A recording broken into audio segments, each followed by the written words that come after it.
Boa noite, você que está em casa. Hoje, quarta-feira, terceiro dia de Radiosfera. Estamos aqui direto do Colégio Luciano Feijão, na Avenida Dom José, trazendo para você hoje dicas com os professores Sérgio Vasconcelos e também o professor Renato Paiva. Vamos esclarecer para vocês dúvidas de biologia, de história. Vamos dar spoiler da prova do vestibular da UVA para você que está em casa já nos acompanhando nesta noite. Você que nos acompanha, se quiser já acessar e acompanhar através do material, é só fazer download no nosso site. Acesse lucianofeijão.com.br. Lá você consegue ter acesso ao nosso material da aula de hoje. Lá você também consegue acompanhar as dicas dos nossos professores. E eu já começo aqui com boa noite do professor Sérgio Vasconcelos. Boa noite, professor. Boa noite, Veríssimo. Boa noite, Renato Paiva. Boa noite. Nós estamos por aqui do lado. É um prazer aqui retornar esse programa que há décadas, né? Abrilhanta aqui os ares da região noroeste do estado. Que o Radiosfera é antigo na região, né? É pioneiro aqui na região. Que passa para o nosso alunado e da circunvizinhança aqueles conhecimentos diretos para a prova da nossa querida UVA. E nós não damos dica, nós damos a prova praticamente, né? Olha só aqui a coisa... é o simulado da prova. E esse simulado da prova em que o Colégio Luciano Feijão é campeão 43 vezes consecutivas de aprovação no vestibular da UVA. Quem mais aprova na UVA, claro, é o Luciano Feijão. E aqui ao meu lado o professor Renato Paiva. Boa noite, professor. Boa noite, professor Veríssimo. Boa noite, Serginho Vasconcelos. Boa noite a todo mundo que está aí acompanhando pelo Facebook, pela Rádio Regional. Como nosso amigo Serginho já falou, Radiosfera é um programa pioneiro, né, em Sobral, sobre essas dicas, na verdade, que sempre a equipe FERA está aí concedendo para o público sobre o vestibular. E não apenas o vestibular da UVA, viu? Também o Enem. O Enem, o Luciano Feijão é excelência para o Enem. E hoje nós estamos aqui justamente não para conceder a prova, mas sim para conceder o gabarito, né, das questões da UVA. Porque aluno fera, na verdade, é excelência no vestibular da UVA. Coisa boa. Então, a gente já vai começar, para você que está em casa, nos acompanhando, com a primeira questão essa de biologia, e o professor Sérgio vai falar sobre o clima. Se eu tivesse nascido na Argentina, professor, eu seria mais gordo? Vamos analisar aqui, professor Veríssimo, o nosso caso, né? Bom, queridos, vamos aqui à primeira questão. A prova da UVA, a gente já tem um conhecimento bem antigo, né? Sobre o estilo dos assuntos que ela cobra. Essa questão de número 1, ela cobra sobre ciclos biogeoquímicos, ciclos da matéria, tá? E começa assim: uma certa raça de gado, quando criada em pastagens argentinas,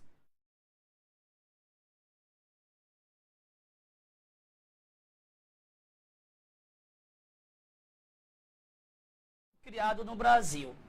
A explicação para essa diferença é que o solo argentino é mais rico em... A questão não está cobrando de você aspecto geográfico, não está exigindo de você conhecimento prévio para saber se na Argentina tem alguma coisa a mais do que no Brasil em relação ao solo. Não. Biologicamente falando, a questão cobra do candidato sobre o aumento de peso. O aumento de peso se deve a duas coisas. Número 1, um fator genético. E aí nós vamos lembrar de herança quantitativa. A herança quantitativa é aquela em que cada gene dominante que é acrescentado ao genótipo aumenta uma parte do fenótipo. Por exemplo, se eu só tenho um gene recessivo, eu tenho um peso. Ao acrescentar genes dominantes, eu começo a aumentar esse peso. Mas só isso basta? Não. Eu tenho que ter os nutrientes. Não basta eu ter uma tendência genética e não ter nutrientes. O nutriente representa o meio ambiente. A altura de um indivíduo, o peso de um indivíduo, é duas coisas que determinam: a genética, Veríssimo, e a nutrição. Eu não tenho tendência a ser alto. Se eu comer, o máximo que eu vou fazer é engordar. Porque eu não tenho genes para ser mais alto do que eu sou hoje. Não cresce na vertical, mas na horizontal cresce. Se eu aumentar um pãozinho, sim.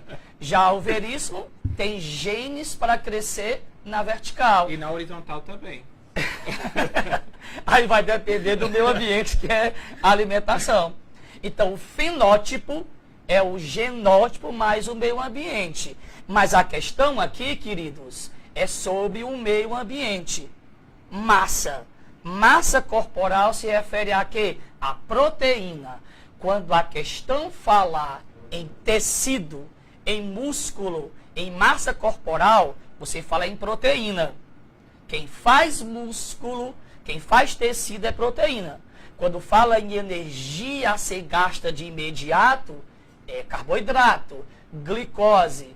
Quando é reserva, de um modo geral, a gente pensa em lipídios, tá?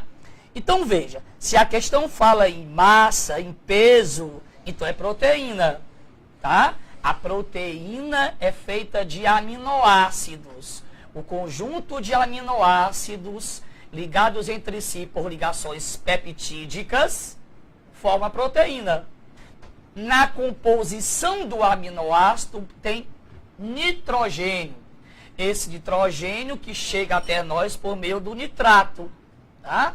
Tem até uma frase bíblica assim, ó: do pó viestes e ao pó retornarás. É um profeta. É assim, eu só vou ter nitrogênio se houver uma decomposição. Então é preciso que alguém morra. Animais, de modo geral, e a gente. Os animais morrem, são decompostos, viram pó. Ah, por isso tem aquela frase, uns morrem para dar vida aos outros. Pronto, verdade. Esse pó é o nitrato, que vai entrar na planta, seguir a cadeia alimentar e chegar até nós por meio da alimentação. Esse nitrogênio do nitrato vai ser um componente dos aminoácidos, que vão se ligar por ligações peptídicas, formar a proteína, que vai ser o componente da nossa massa corpórea. A questão é nesse sentido. Então, que vai dar o item C de casa, C de colégio Luciano Feijão. Um abraço aqui para os alunos que já estão aqui bombando. Você combinou, viu? Você Com combinou. certeza, rapaz, o Tem Ibope. gente trazendo Mas fã é clube, claro, olha. ora. Tem como Tem que avisar, fazer, viu? bora. Tem muita Então, gente aqui, ó. O Igor Agradecer. Rocha, Ian, Cauã, tá? Muita gente. Áurea. Muito bem.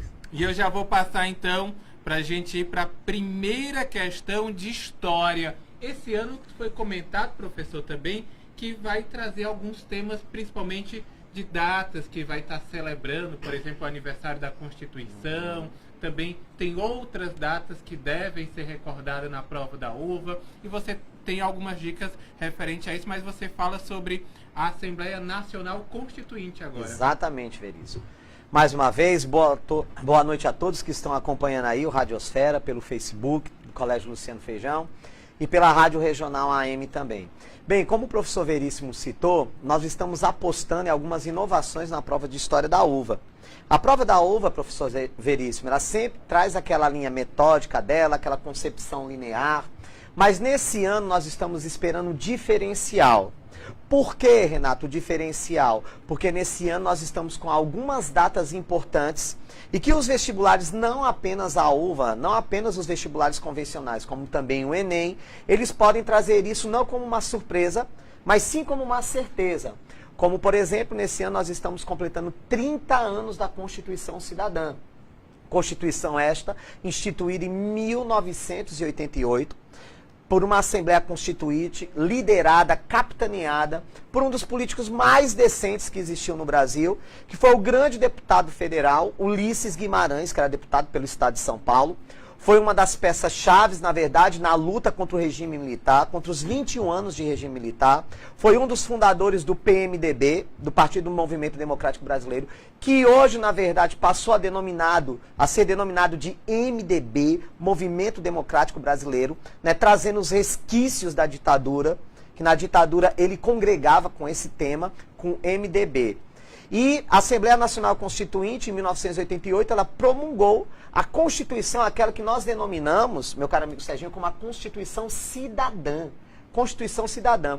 Foi uma Constituição, na verdade, que propôs algumas medidas, que essas medidas elas anulavam algumas questões que foram implantadas durante a ditadura militar.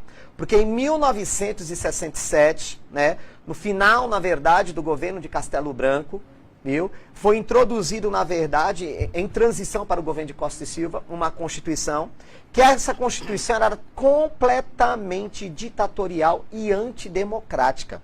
E essa Constituição ela se perpetuou de 1967 até 1988, dando voz, na verdade, dando poder para os atos institucionais, os AIs, que entre esses atos institucionais, o principal, podemos dizer, aquele que mais, na verdade, afetou a sociedade brasileira foi o AI-5, Ato Institucional de número 5, que foi instituído durante o governo de Arthur da Costa e Silva. Ato esse, na verdade, que colocava em prática a censura, que colocava o fim no habeas corpus, que caçava, na verdade, deputados de oposição, que colocava em prática, né, o poder nas mãos de quem? Nas mãos dos militares. E essa Constituição ela veio para anular. Então aqui nas questões nós temos, né, primeiro nós vamos ler aqui um enunciado e depois nós vamos justamente para as opções. Diz o seguinte: instalada em 1º de fevereiro de 1987, a Assembleia Nacional Constituinte compunha-se dos membros da Câmara dos Deputados e do Senado Federal. Não foi uma Assembleia Constituinte exclusiva. Funcionou juntamente com o Congresso Nacional, sendo por isso chamada também de Congresso Constituinte, salientando, na verdade, né, para aqueles que estão acompanhando, essa Constituição, ela tinha, na verdade, a presença de alguns deputados, de algumas figuras que nós conhecemos, como o saudoso Ulisses Guimarães, como Aureliano Chaves, que foi candidato pelo Partido da Frente Liberal nas eleições de 1989. Aqui no Ceará nós tínhamos a presença de Mauro Benevides, de Aécio de Borba. Então, aí seriam algumas figuras que fizeram parte dessa Assembleia. Depois de 20 meses de trabalho, debates e discussões com a sociedade, a Assembleia Nacional Constituinte promulgou a nova Carta Magna do país. Essa Constituição tinha como características principais, primeiro, na opção A, nós temos a restauração dos atos institucionais, os AIs, como medida para a restauração da ordem política. Essa questão ela está falsa. Essa opção está completamente errada, professor Veríssimo, professor Serginho, porque os AIs, eles na verdade retiraram, ok, o poder pessoal, a participação da sociedade politicamente. Na opção B nós temos a adoção do bipartidarismo, que ocasiona o fim do pluripartidarismo, sendo reestruturado 2 partidos que seriam a Arena, Aliança Renovadora Nacional, e o MDB, o Movimento Democrático Brasileiro. Esta opção também está incorreta, a opção B de bola. O pluripartidarismo, ele foi, na verdade, anulado, ele foi destituído no AI-2. Okay? O AI-2, ele acaba com o pluripartidarismo especificamente com 3 partidos que existiam, que seriam o PTB, o PSD e a UDN, e o PCB ele ficou na clandestinidade, e ele introduziu 2 partidos, que era a Arena, a Aliança Renovadora Nacional, e o MDB. A Arena fazia apologia ao projeto dos militares, enquanto o MDB, liderado, pessoal, por Márcio Moreira Alves, ele fazia uma oposição ao regime militar. Então a opção B ela está incorreta. Na opção C, a criação de uma emenda que estabelecia a censura aos meios de comunicação, óbvio que não. Se a Constituição de 1988 ela é conhecida ainda hoje como a Constituição Cidadã, essa opção ela está incorreta. Porque o que é que ela vai fazer? Ela vai acabar com a censura e vai instituir justamente a liberdade de imprensa. E nós temos a opção D, que é a correta. O aluno fera, óbvio, já sabia que a opção D era correta, que diz o seguinte: definir o mandato de presidente para 5 anos, estabelecer o fim da censura aos meios de comunicação. Só salientando, professor Veríssimo, o mandato de presidente para 5 anos, ele durou até o governo Fernando Henrique Cardoso. Depois, o que é que o Fernando Henrique Cardoso faz? Ele faz uma manobra, tá ok, para se reeleger, diminui o mandato de presidente e cria a reeleição. Ok, muito obrigado, São professor. D de dado. Então, esclarecendo aí para vocês, fiquem atentos, porque pode cair uma pegadinha, né, professor? Perguntar Com mais à frente certeza. se o mandato de presidente é de 5 anos. Exatamente, com certeza. E a gente acabar confirmando. Mas agora a gente vai para a segunda questão de biologia, que já está aqui na agulha com o professor Sérgio Vasconcelos. Vamos lá. Questão número 2. O hormônio ADH ADH quer dizer hormônio antidiurético, produzido pelo hipotálamo e armazenado na neurohipófise. A neurohipófise, ela armazena os hormônios que são produzidos pelo hipotálamo. Só lembrando quais são os dois principais, é o ADH, também chamado de vasopressina, e a ocitocina, que é o hormônio da contração. O ADH atua sobre os túbulos renais, promovendo a absorção de água do filtrado glomerular. A deficiência na secreção desse hormônio faz com que a pessoa produza. Bom, não vamos confundir duas diabetes. Tem a diabetes mellitus e tem a diabetes insípida, ou mellitus. A diabetes mellitus ou mellitus, pense na palavra melado. Quando você vai comprar uma rapadura, ela está muito melada, ela tem muito o quê? Açúcar. Então, sangue melado. Aí você pensa, sangue melado, que tem muito açúcar, muita glicose. Está com diabetes mellitus. Ou seja, diabetes mellitus ou mellitus é quando você tem uma hiperglicemia, muita glicose no seu sangue. Quais são as causas? Ou porque você não produz a insulina, e aí você vai ter que tomar diariamente uma injeçãozinha subcutânea de insulina. Não pode ser via oral, porque a insulina é uma proteína e seria digerida pelo estômago, pela pepsina. Então tem que ser injetável. Mas eu posso ser obeso e ter diabetes. Tá? Nesse caso eu não tomo injeçãozinha, eu tomo um comprimido. Porque nesse caso eu produzo a insulina, eu só não consigo absorvê-la. Aí eu tomo remédio, Veríssimo, para eu poder absorver o que eu já produzo. Aí eu tenho um diabetes tipo 2, ou insulino não dependente. Então, ou seja, diabetes mellitus ou mellitus, de melado, sangue melado, porque tem muita glicose. Hiperglicemia. Qual é o problema aí? Problema na questão da insulina. Ou porque eu não produzo, tipo 1, ou porque eu não absorvo, tipo 2. Tranquilo? Mas esse caso aqui é a diabetes insípida.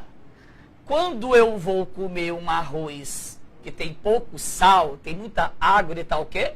Insosso. Não é verdade? Então, diabetes insípida, pense em insosso. Muita água. Você provar a urina, não tem sal nenhum. É só água. Água. É porque eu urino demais. Eu não tenho esse ADHzinho aqui, ó. Na hora que o rim filtra o sangue, o rim tira muita água do sangue. Mas tem que devolver para o sangue. Se o meu sangue não tiver água, eu posso causar, tipo, um entupimento de vaso de hemácia. Aí eu vou ter outras complicações. Então, o rim devolve para o sangue água. Se eu tenho pouca água no meu sangue, eu vou urinar menos. Porque o que importa é a água do meu sangue, não lá de fora. Mas se eu tenho uma diabetes insípida, tá? Esse hormônio aqui não permite que a água volte para o rim. E eu começo a urinar muito. E quanto mais eu urino, mais sede eu sinto. E mais água eu quero beber. É igual quem bebe álcool. Quanto mais você bebe, mais você urina. Quanto mais você urina, mais sede você tem. E aí que você bebe. Aí vira um pretexto. Aí vira um pretexto, vamos dizer assim, né? Então, diabetes insípida, carência de ADH. Diabetes mellitus ou mellitus, carência de insulina aí. Então, nesse caso aí, se eu tenho uma carência de ADH, eu vou urinar muito, vou ter uma poliúria, tá? Com baixa concentração de excreção. Gente, excreção não é fezes, não. Excreção ou é ureia, ou é amônia, ou é o ácido úrico. No nosso caso tem ureia, daí a palavra urina, de ureia. Já uma ave excreta aquela pastazinha branca, que é o ácido úrico. Já a maioria dos peixes excreta amônia. Quanto maior a toxicidade, mais de água eu preciso. Como o peixe excreta amônia e é muito tóxico, então requer muita água. Tá? Por isso que ele está excretando. Aliás, por isso que ele pode excretar amônia. Não é que a água, o rio faz ele excretar amônia. Porque ele excreta amônia, ele tem que viver na água. Isso é uma questão de adaptação, darwinismo, seleção natural. Porque a maioria dos peixes excretam amônia, eles moram no meio aquático para diluir a amônia, que é muito tóxica. Já o caso dos pássaros, excreta o ácido úrico, que é pouco tóxico. Já que é pouco tóxico, não precisa de tanta água. Então tem pouca águazinha na fezezinha, na excreção da galinha, por exemplo. Já o nosso caso, tem mais água do que no caso dos peixes. Tem menos, perdão. E tem mais do que no caso das aves. É mais ou menos tóxica, que é o caso da ureia. Então, sendo assim, segunda questão vai dar letra B de bola. Tá? Muita urina e baixa excreção em concentração. Ok, Veríssimo? Ok, professor, muito obrigado. E agora eu passo para o professor Renato Paiva, que tem aí mais um fato histórico, e agora de 1968. 68, Veríssimo. Ainda nós vamos continuar nessa mesma pegada, que no caso, 1968, o período da ditadura militar no Brasil, né? Ditadura esta que foi instituída em 1964, pessoal, e perdurou até 1985. Então, nós temos aqui na segunda questão, eu vou ler logo o enunciado dessa questão, que diz o seguinte: em março de 1968, foi assassinado no Rio de Janeiro o estudante secundarista Edson Luiz, vítima de um tiro a queima-roupa por militares que tentavam reprimir uma manifestação promovida por estudantes. Esse fato provocou muita indignação em alguns segmentos da sociedade brasileira que estavam inconformados. Primeiro nós vamos analisar algumas questões que seriam questões básicas. Nós tivemos durante a ditadura militar, professor Veríssimo, Serginho Vasconcelos, nós tivemos 5 presidentes, que foram foram Castelo Branco, Arthur da Costa e Silva, General Emílio Garrastazu Médici, Ernesto Geisel e João Batista Figueiredo. Entre esses 5 presidentes, nós tivemos 2 presidentes que eles caracterizaram um período chamado os anos de chumbo, que foi o período justamente em que a repressão, ok, ela foi forte, ela foi muito intensa, justamente em cima daqueles que protestavam, que criticavam e que condenavam o regime ditatorial. E entre esses segmentos, professor Veríssimo, nós tínhamos estudantes secundaristas e estudantes também universitários. Nós tínhamos, na verdade, profissionais liberais, como médicos, nós tínhamos jornalistas, a classe de professores também estava imbuída justamente nisso, né, de contestar o projeto que os militares estariam introduzindo no Brasil. Então, sempre era de praxe, como por exemplo, por Costa e Silva, eles organizarem ações justamente para quê? Para sucumbir, para reprimir alguns manifestantes. E ocorreu um fato, na verdade, que foi este, do assassinato do estudante Edson Luiz, era um estudante secundarista, pessoal, um nordestino, que estava no Rio de Janeiro, e ele estava próximo de um RU, de um restaurante universitário. Ele foi morto justamente, tá ok, por um tiro, tá ok, dos PMs, e isso gerou uma grande insatisfação popular. Muitas pessoas começaram, na verdade, a criticar o projeto que era introduzido durante o governo de Arthur da Costa e Silva, que Costa e Silva foi aquele mesmo que eu comentei na questão anterior, que instituiu o AI-5, o ato institucional de número 5, e muitas pessoas ficaram inconformadas justamente com o quê? Com aquele ato que os militares provocaram. Aquele ato que os militares provocaram. E muitos contestavam justamente o seguinte: se não fosse Edson Luiz, teria sido outra pessoa. Uma pessoa que não estava nem imbuída, na verdade, com o desejo de protestar contra o que os militares estariam fazendo, estariam desenvolvendo. Então, de acordo com esse meu relato, nós vamos para as opções. E as opções dizem o seguinte: na opção A nós temos: a sociedade brasileira estava conformada. Opção A, com o rompimento das relações entre Brasil e os Estados Unidos, que possibilitou a ascensão do anarquismo no Brasil. Falso. Primeiro, vale salientar que externamente, enquanto ocorria a ditadura militar no Brasil, estaria sendo difundida a Guerra Fria. A Guerra Fria, como todos nós sabemos, ela é conhecida também como o período da bipolarização, Estados Unidos e União Soviética, em que os Estados Unidos difundia, na verdade, o seu projeto capitalista, a União Soviética tentava, na verdade, também desenvolver o seu projeto socialista, e o Brasil, durante a gestão dos militares, o Brasil ele foi, óbvio, aliado dos Estados Unidos. O Brasil foi aliado dos Estados Unidos. Nós tivemos até um episódio que ele é muito conhecido durante a ditadura militar, que foi até narrado pelo grande Fernando Gabeira em uma obra sua, pessoal, que foi produzida pela Companhia das Letras, chamado, professor Veríssimo, Que é Isso, Companheiro? Que é Isso, Companheiro? Que retrata justamente o quê? A ação do MR8 sequestrando o embaixador norte-americano no Brasil, Charles Elbrick, e pedindo, na verdade, a troca do embaixador pelo exílio de alguns camaradas, assim que eles chamavam, né, de alguns que congregavam as ideias comunistas. Então seria um movimento revolucionário de 8 de outubro, que até um dos membros desse movimento, além do Fernando Gabeira, foi a presidenta Dilma Rousseff. A presidenta Dilma Rousseff. Então, na opção A, a opção está incorreta. Incorreta.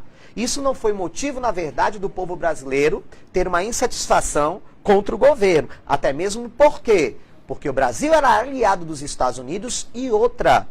O anarquismo, na verdade, ele não era tão difundido no Brasil nesse período. Nós vamos para a opção B. Com os projetos políticos desenvolvidos pelo presidente Jânio Quadros, que visavam a preservação dos bons costumes da família brasileira. Vale salientar que Jânio Quadros, ele vai governar antes do golpe de 64. E o governo de Jânio Quadros, ele gerou muita polêmica na sociedade brasileira. Ele foi pressionado pela UDN, a União Democrática Nacional, por Carlos Lacerda, a renunciar ao seu governo, porque ele sim, ele tinha um projeto pautado na preservação dos bons costumes da família brasileira.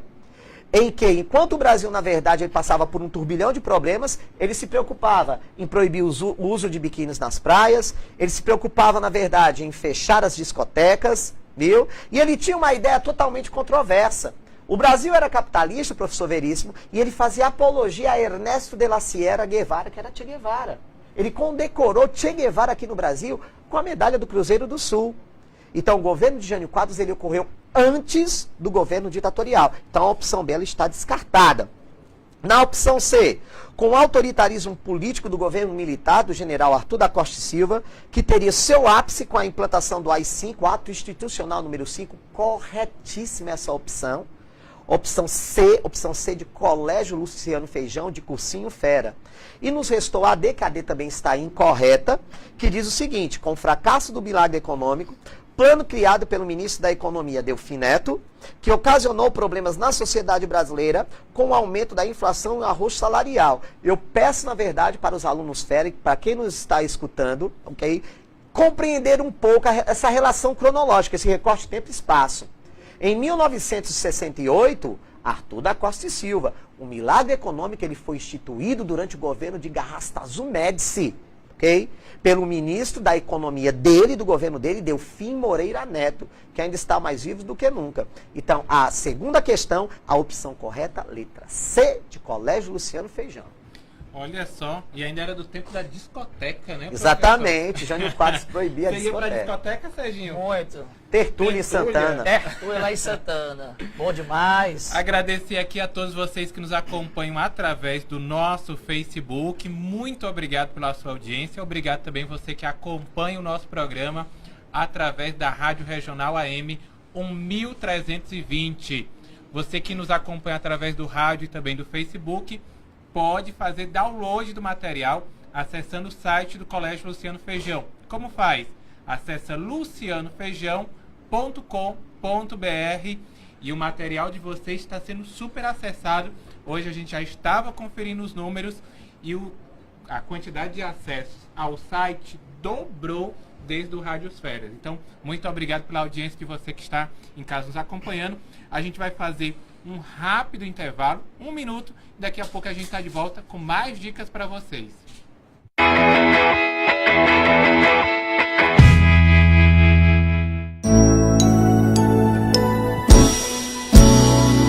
Quando o caminho é bom, a gente sente. O saber é a luz à frente que faz a vida seguir. O sol nasceu e é hora de plantar, aprender para ensinar a lição que está aqui. Vem que esse mundo azul te espera e o futuro é uma janela aonde os seus caminhos vão além da imensidão para transformar o mundo, semeando educação. Por aqui se cria valores Colégio Luciano Feijão. Colégio Luciano Feijão.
Voltamos, deu tempo de tomar uma água, fazer uma pipoca e temos mais dicas aqui com os professores do Colégio Luciano Feijão.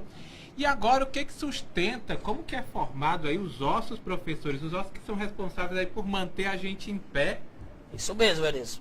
Vamos aproveitar aqui e falar para os nossos telespectadores do nosso diretor, tá em São Paulo, né? Supervisores, coordenadores. Estão nos assistindo nesse momento. Estão lá levando a escola lá para o evento, né? O Educar. O Educar. Um abraço aí aos nossos coordenadores, supervisores, o nosso diretor, Lúcio Feijão. Pois é, Veríssimo, o que nos mantém de pé são os nossos ossos, né?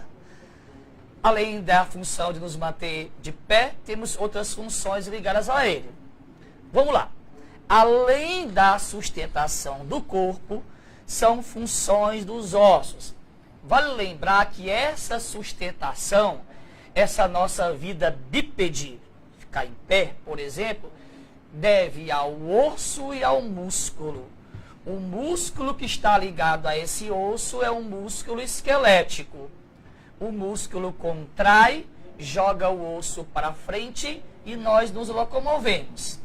Isso é uma função primordial, básica, vamos dizer assim, primária do animal que anda, do animal que se locomove, que se arrasta, por exemplo, e até que voa. Mas além da função de sustentar, qual ou quais outras funções podemos ligar aos ossos? Letra A, armazenar cálcio e fósforo? Sim. Existe um hormônio produzido pela tireoide, chamada de calcitonina. Esse hormônio faz com que o cálcio, tá, seja remanejado para o osso, ou seja, o hormônio calcitonina aumenta a permeabilidade da membrana óssea para poder fazer o depósito de cálcio nele e nos dar sustentáculo. Mas pode haver o contrário, que é o paratormônio. O paratormônio reduz essa permeabilidade, fazendo com que o cálcio continue no sangue. Com qual finalidade? Para coagulação sanguínea, por exemplo. Lembra aqui agora de uma perguntinha que uma aluna da nossa turma média me fez semana passada. Professor, é verdade que uma mulher que está grávida, que não se alimenta, vai ter um leite fraco? Não. Se uma mulher grávida ou dando de mamar não se alimentar bem e não tiver muito cálcio para ir por leite, problema vai ser dela. O corpo dela vai tirar cálcio do osso. Se ela não está comendo, a criança não tem nada a ver com isso. Então o próprio corpo dela, vamos dizer assim, vai tratar de dar um jeitinho. Vai dizer assim, mãezinha, você não está comendo? Não, o problema é seu.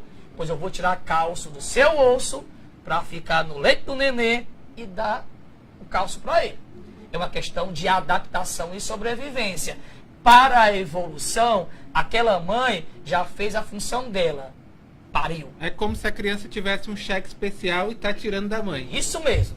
Isso mesmo. Curioso. A evolução não está mais preocupada com a mãe. Está preocupada com a vida que foi gerada. Tem até uma frase assim: depois que o animal se reproduz, não serve mais para nada. É interessante que ele até morra para responder à primeira questão. E do pó vieste, é preciso alguém morrer, você colocou, né? Para dar a vida a pessoas futuras. Tá? Então, esse cálcio tem essa relação com o osso e o sangue. Então, e tem a, tá indo bem, tá indo correto. Produzir hemácias e leucócitos na epífise óssea, na cabeça do osso, vamos dizer assim, do osso longo, nós vamos encontrar a medula óssea vermelha. Essa medula óssea vermelha produz sangue. É um tecido hematopoiético, tá? Produz as hemácias e produz os leucócitos. Tem um hormônio que é a chamada eritropoietina e a leucopoietina. A eritropoietina faz com que a sua medula óssea vermelha, que está no interior dos ossos, comece a produzir mais hemácias, tá? Isso é uma eritrocitose. Exemplo, quando você vai para a Serra da Ibiapaba, tem pouco oxigênio, você passa a produzir mais hemácias. A eritropoietina entra em cena e faz você produzir mais hemácias. Ou você tem poucas defesas, está com infecção, tem que aumentar o número de leucócitos para lhe defender.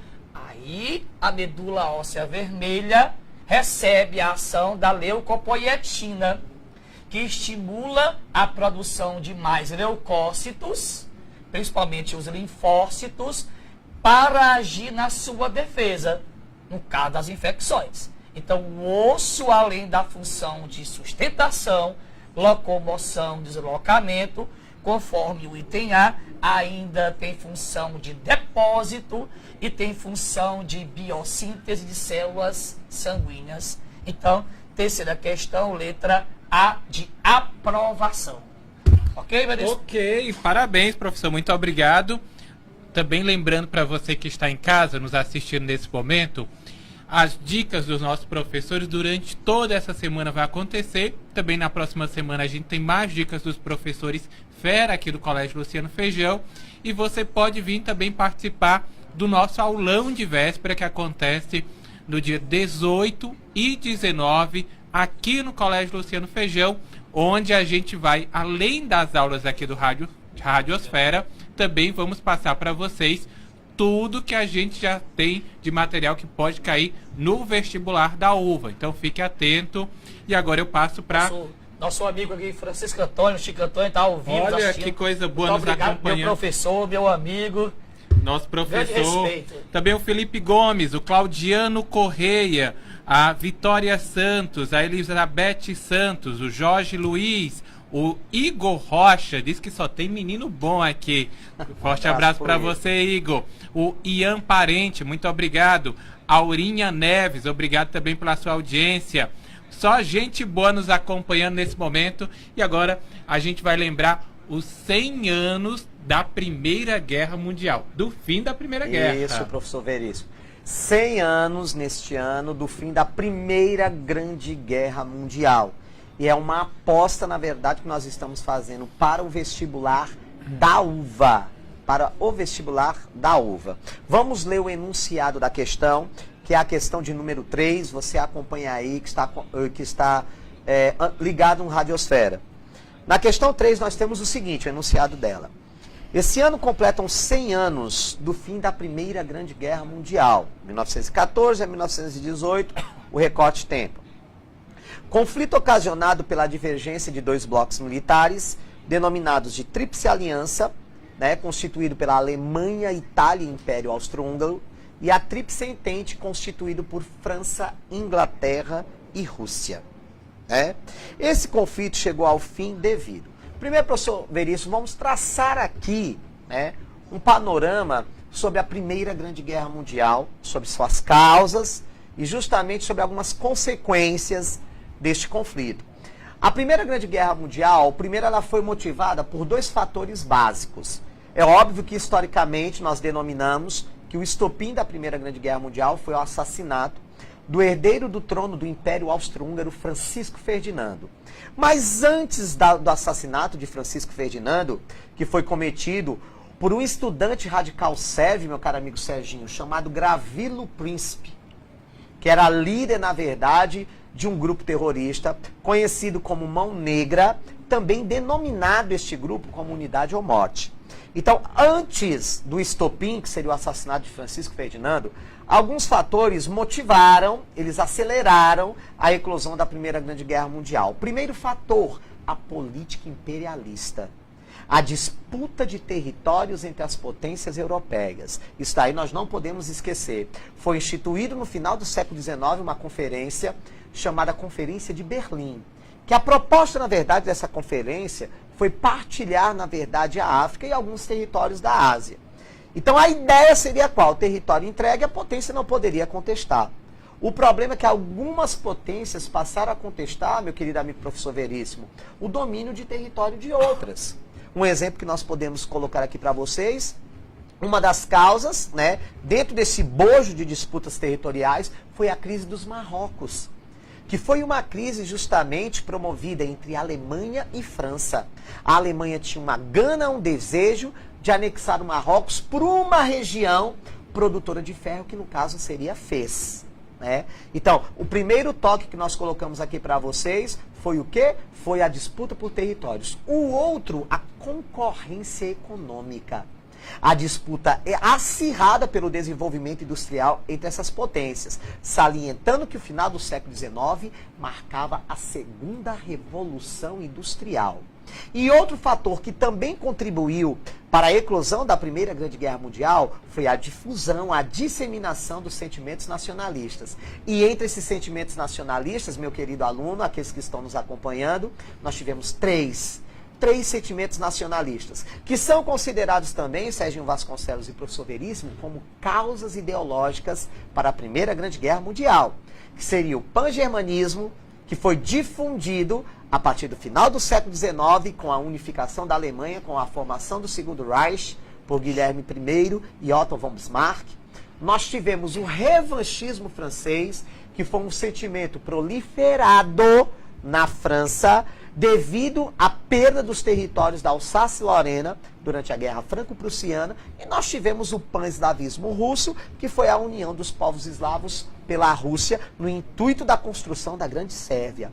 Então, nós temos o estopim, que foi o assassinato de Francisco Ferdinando, mas nós temos também esses três motivos que antecederam a eclosão da Primeira Grande Guerra Mundial.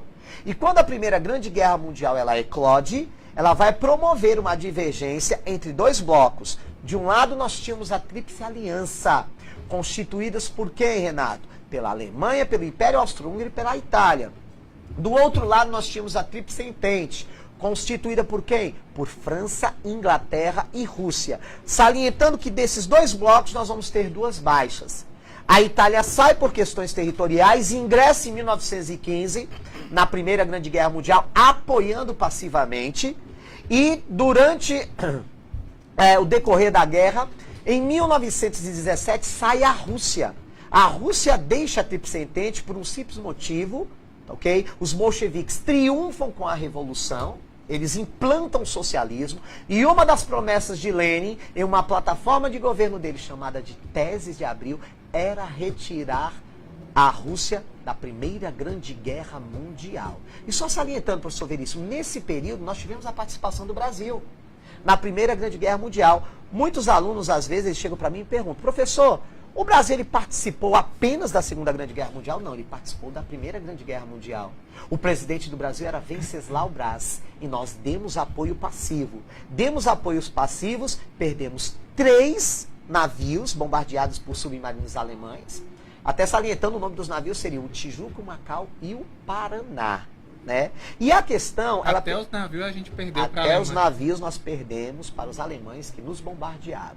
Bombardearam navios brasileiros, bombardearam 6 navios norte-americanos, 1 transatlântico. Isso, professor Veríssimo, foi um dos motivos do presidente norte-americano Woodrow Wilson, ele ingressar na Primeira Grande Guerra Mundial.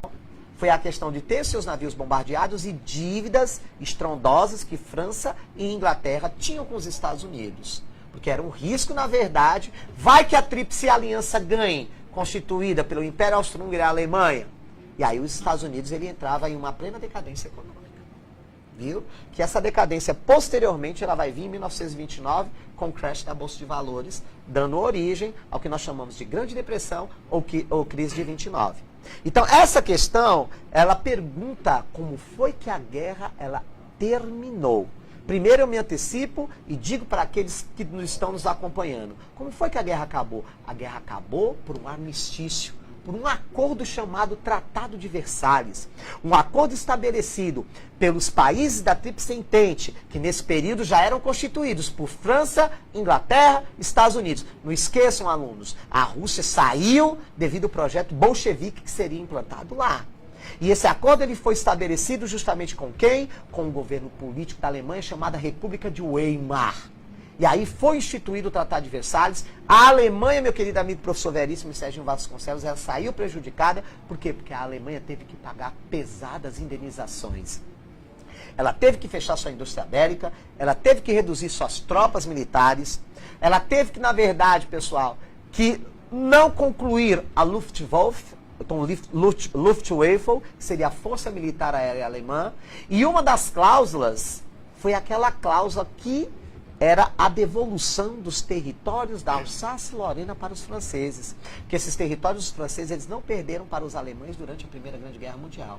Foi na Guerra Franco-Prussiana, no processo de unificação da Alemanha.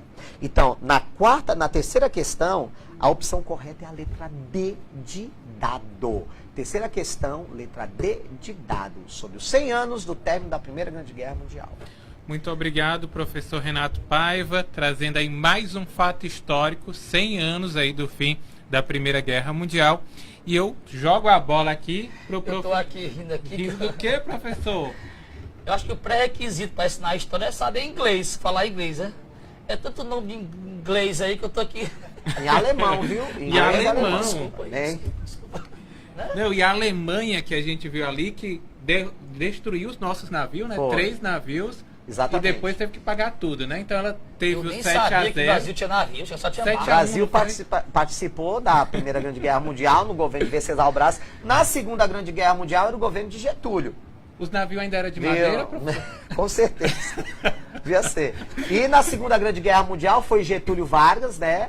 Agora Getúlio, na Segunda Grande Guerra Mundial, Getúlio enviou a FEB, a Força Expedicionária Brasileira, né? O lema dos nossos soldados era "Cobra vai fumar". Cobra vai fumar. E em troca nós recebemos incentivos para a construção da Siderúrgica Nacional de Volta Redonda, situada no Vale do Aço, no estado do Rio de Janeiro.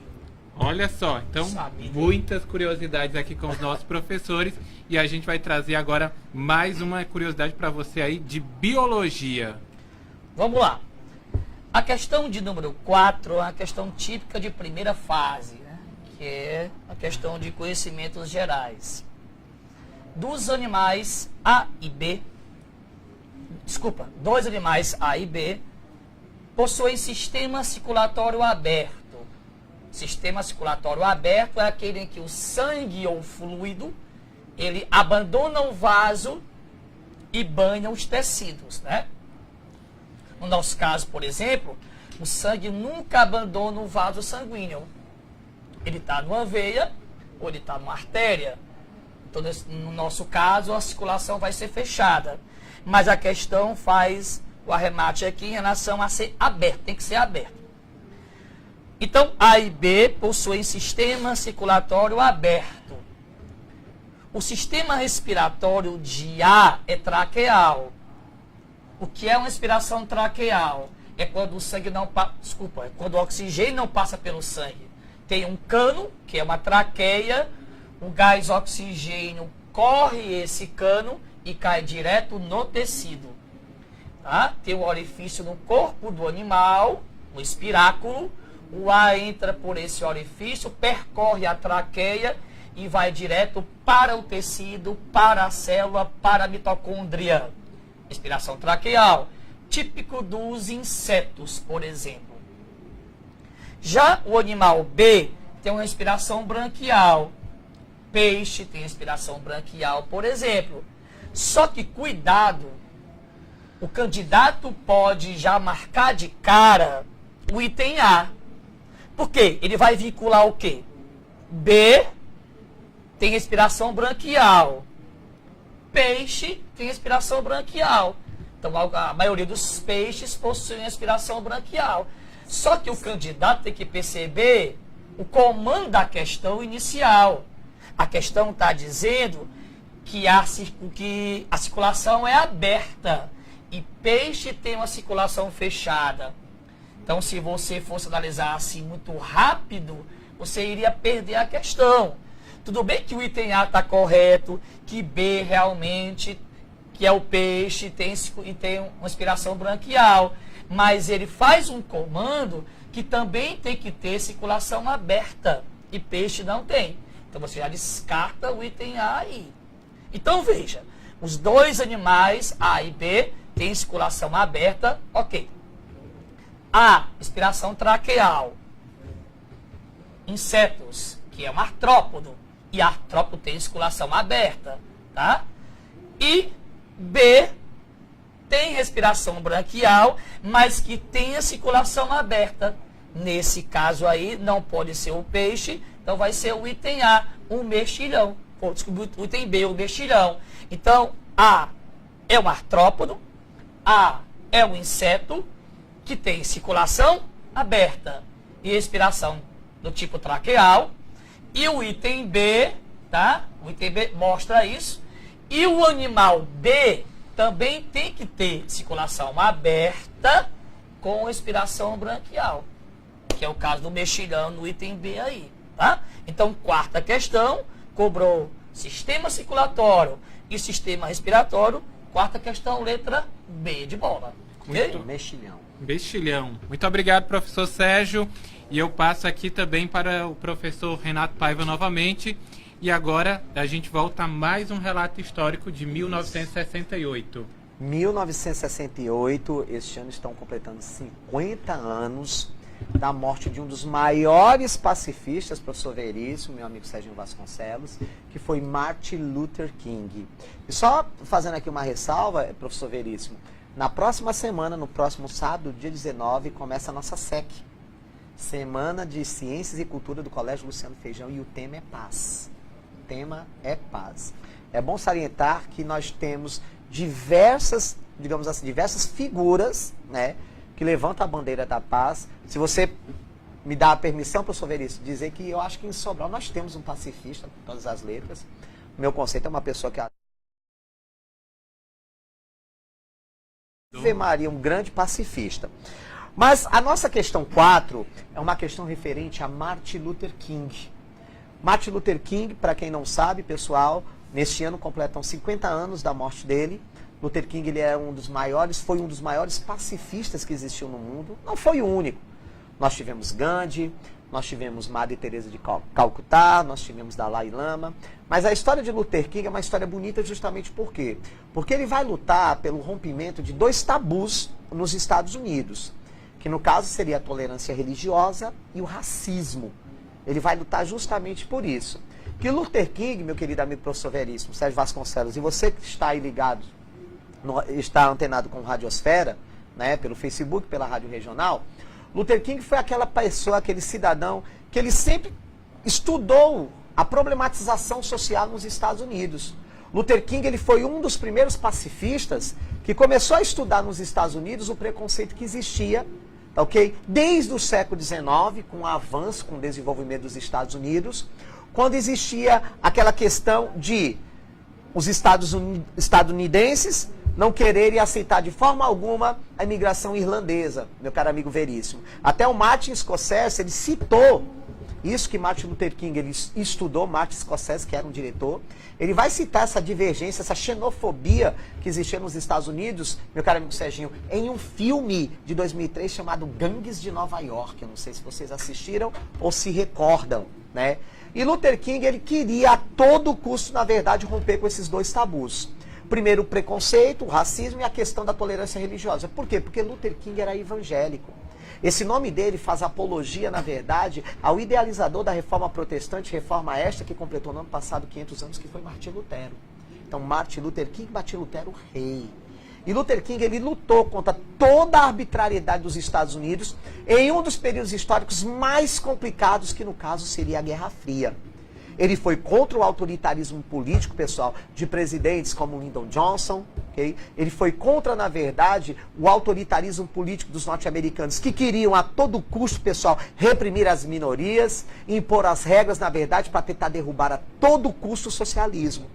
E ele foi morto na varanda de um hotel em Memphis, Tennessee, pessoal, em março de 1968.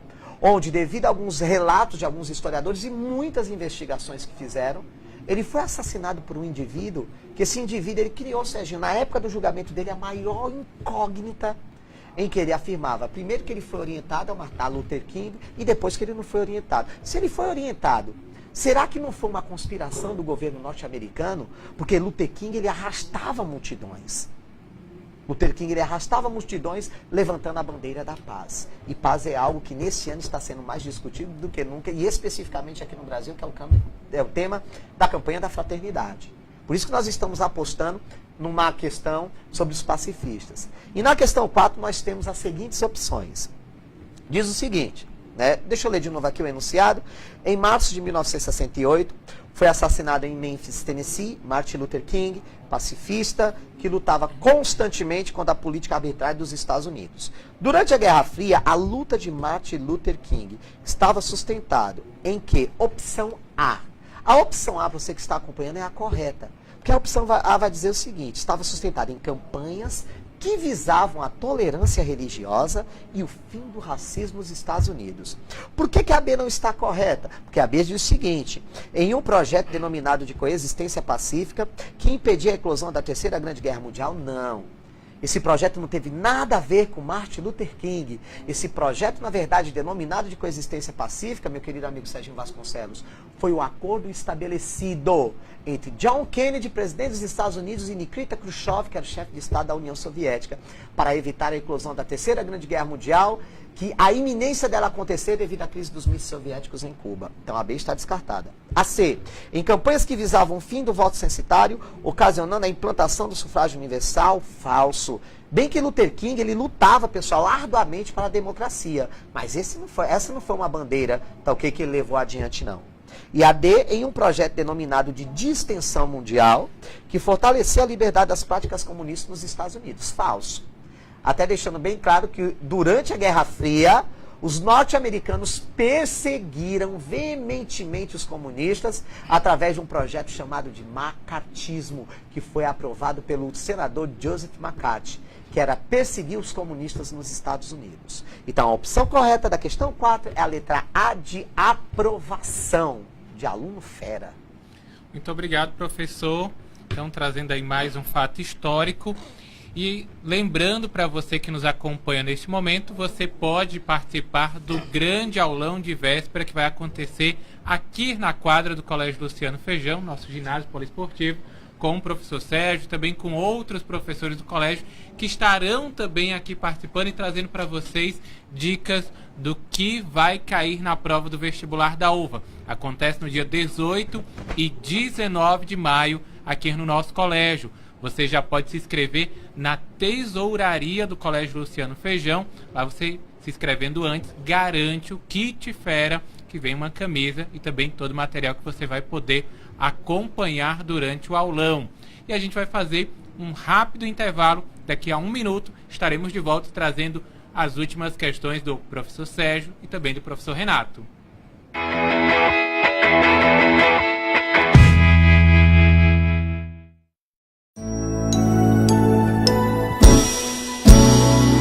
Quando o caminho é bom, a gente sente. O saber é a luz à frente, que faz a vida seguir.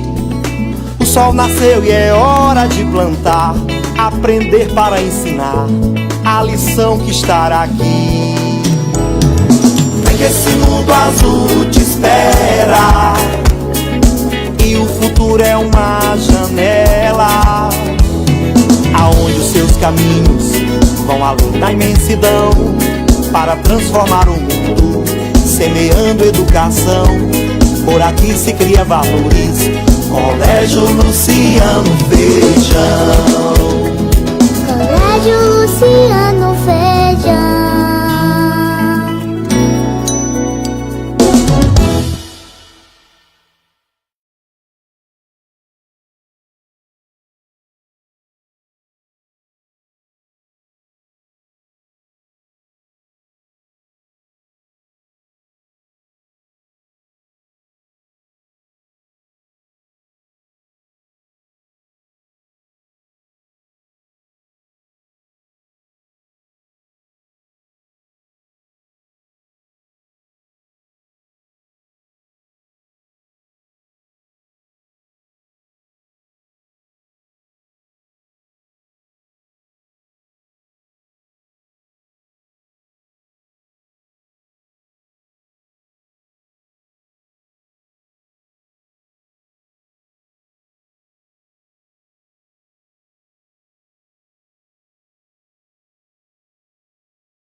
Respondo, viu, professor? Estamos de volta. Deu tempo de tomar água? Deu tempo de fazer uma pipoca, professor? Pipoca é rapidinho, né? Ligeiro. É rápido. É rápido igual os nossos alunos resolvendo questão de Olimpíada, viu, professor? O que a gente tem de medalha aqui no Colégio Luciano Feijão ultimamente nas Olimpíadas. Alunos que participaram da Canguru, alunos participando de diferentes competições nacionais. 22. Trazendo bons resultados pra São gente. 22 Olimpíadas que a escola está participando. Coisa boa. Então, o resultado da Olimpíada Canguru, que a gente tem aí 81 medalhas e 5 medalhas de ouro. Então, o Colégio Luciano Feijão, mais uma vez, garantindo também o maior número de medalhas na Olimpíada Canguru, além de ser o maior colégio que aprova no vestibular da UVA. São 43 vezes consecutivos campeão de aprovação no vestibular. Está no DNA desses professores, né? A gente está falando de biologia, está no DNA dos nossos professores preparar os alunos para se garantir no dia da prova do vestibular da UVA. E eu vou agora para a última questão de biologia com o professor Sérgio Vasconcelos. Ok, Veríssimo, vamos lá. Quinta questão, a questão sobre evolução e adaptação. No curso da evolução, os primeiros vertebrados a conquistar efetivamente o ambiente terrestre foram. Por que a palavra efetivamente? Porque os anfíbios, por exemplo, eles vão para o meio terrestre, mas não abandonam totalmente o meio aquático. O sapo, por exemplo, ele volta para a água para se reproduzirem. É igual às plantas chamadas pteridófitas. Elas são plantas terrestres, mas necessitam de água para a reprodução. O sapo também é assim, tá? Os anuros, os anfíbios anuros, eles voltam para a água para a sua reprodução, uma vez que a fecundação é externa. Mas a questão dá o comando. A conquista tem que ser efetiva. Toda a sua vida precisa ser no meio terrestre. Quem são os vertebrados? Peixes, anfíbios, répteis, aves e mamíferos. Desses, os répteis foram os primeiros vertebrados a efetivamente conquistarem o meio terrestre. Aí fica réptil, ave e mamífero. Os primeiros foram os répteis. Mas quais foram os critérios, as condições para isso? A pele do réptil ficou seca. Tendo que ficar seca, porque senão ele ia perder muita água pela transpiração. Para evitar isso aí, surgiu a queratina. A queratina é uma proteína impermeabilizante, que faz com que o réptil perca menos água pelo seu tegumento. Não confunda queratina com quitina. A queratina é uma proteína, já a quitina é um carboidrato, um polissacarídeo, tá? Além do tegumento queratinizado, o réptil passou a ter fecundação interna e por isso surge o esperma com líquido para levar o espermatozoide até o gameta feminino. E também surge o ovo com o líquido amniótico. O ovo vai sair do corpo da mãe, porque muitos são ovíparos. O embrião vai ficar dentro do ovo e não pode ficar ressecado. E aí surge o ânion com o líquido amniótico, protegendo esse embrião contra um ressecamento e também contra choques, tá? Então, quais foram as condições? Tegumento com queratina, fecundação interna e o ovo com líquido amniótico. Isso começa a surgir nos répteis, que vai estar na nossa letra D de dado. Répteis cujos ovos podiam desenvolver-se fora do ambiente aquático. Resposta, letra D de dado. Olha aí, passando para você as dicas, os bizus da prova de biologia do vestibular da UVA. Agradecer aqui a audiência da Ana Karine Gomes, o Samuel Tomé, também a Andressa Sampaio, a Lana Karine, o Cauã Barros e o Guilherme Gomes. Estava atento, mas não prestou atenção na hora que você falou que Sobral existe um pacifista. Falo, mandar aí o recado para o Guilherme. Em Sobral nós temos um pacifista, sim. Como o professor Veríssimo colocou, um grande evangelizador, é um clérigo. No caso seria o padre João Batista Frota. O padre João Batista Frota, ele foi até reconhecido pela presidenta Dilma Rousseff e premiado devido ao programa que ele criou excelente de combate à desnutrição, chamado Cabra Nossa de Cada Dia.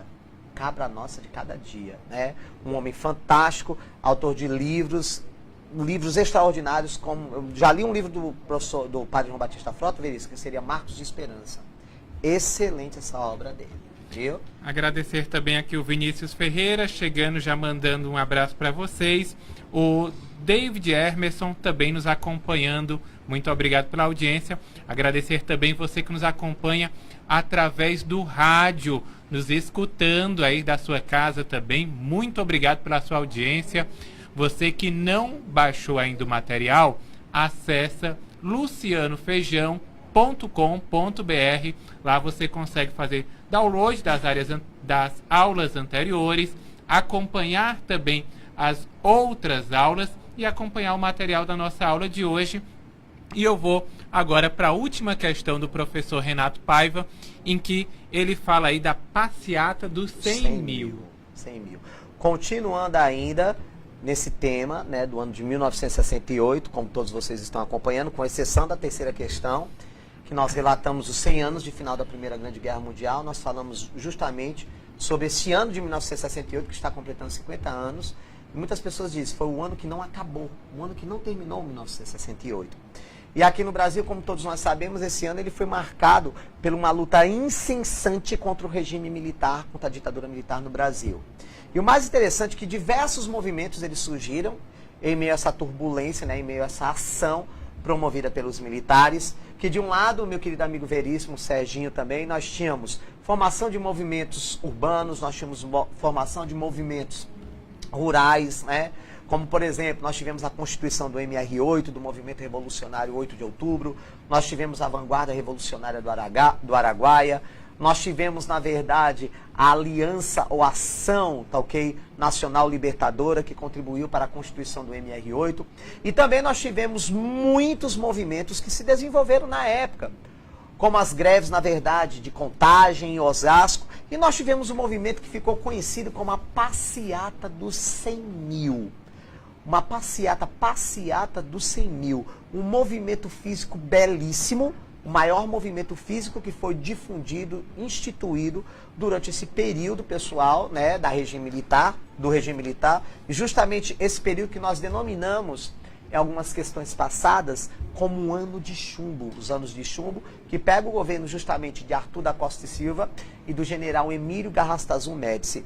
E o mais interessante é que essa passeata ela foi constituída por profissionais liberais, por estudantes, né, por movimentos sindicais, pela União Nacional dos Estudantes, em que a ideia deles era, ao extremo, contestar, ok, o regime militar. É óbvio que o desejo, na verdade, daqueles que se manifestavam, era destituí-los do poder.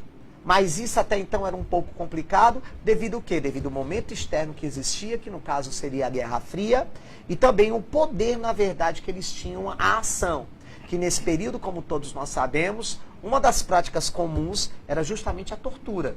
A tortura. A prisão, na verdade, de alguns indivíduos e as práticas de tortura que eram feitas no porão do DOPS. Então a questão de número 5, ela diz o seguinte: em junho de 1968, foi realizada no Rio de Janeiro a passeata dos 100 mil, constituída por estudantes, sindicalistas, artistas, e teve como finalidade. Então nós vamos analisar aqui a opção A: contestar o sequestro do embaixador norte-americano Charles Elbrick no Brasil. Não. Essa opção é uma opção incorreta. Viu? Justamente por quê? Porque o embaixador Charles Elbrick, ele foi sequestrado pelo MR8. Na segunda questão, eu fiz até uma alusão a isto. Eu deixei bem claro que isso é relatado, na verdade, em uma obra do Fernando Gabeira, o que é Isso, Companheiro, uma obra que foi publicada pela Companhia das Letras, e também ela se transformou em filme sob a direção de Bruno Barreto, que é Isso, Companheiro, de 1997. Então a opção A está incorreta.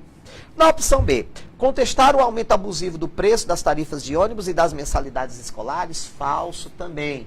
Mas isso, como todos nós sabemos, foi na verdade, causa para algumas manifestações, não que ocorreram, ok, no Brasil durante o período ditatorial, que muitas manifestações tinham até como finalidade também isto.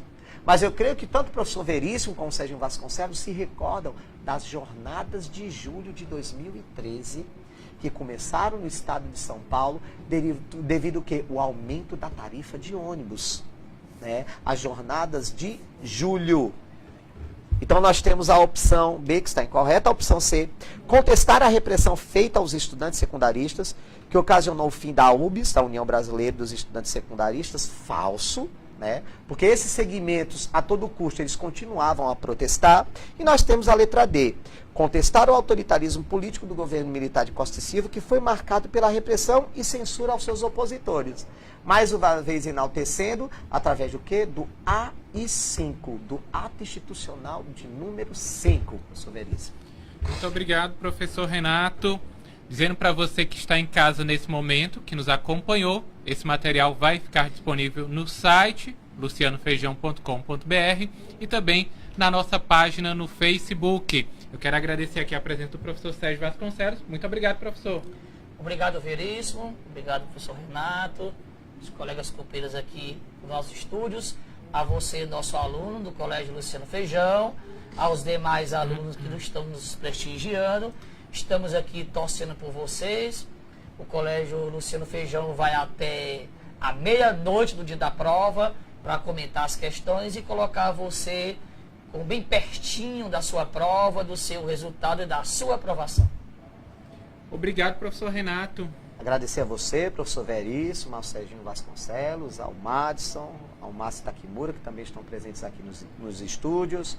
E deixando bem claro, né? Como o professor Veríssimo falou, não esqueça do nosso aulão de véspera. E aluno fera é aprovação na certa. E domingo também, no dia do vestibular, nós vamos estar comentando as provas do vestibular da UVA. Muito obrigado pela audiência de você que nos acompanhou até agora. E amanhã nós retornaremos com o nosso 4º programa do Radiosfera. Tchau, tchau.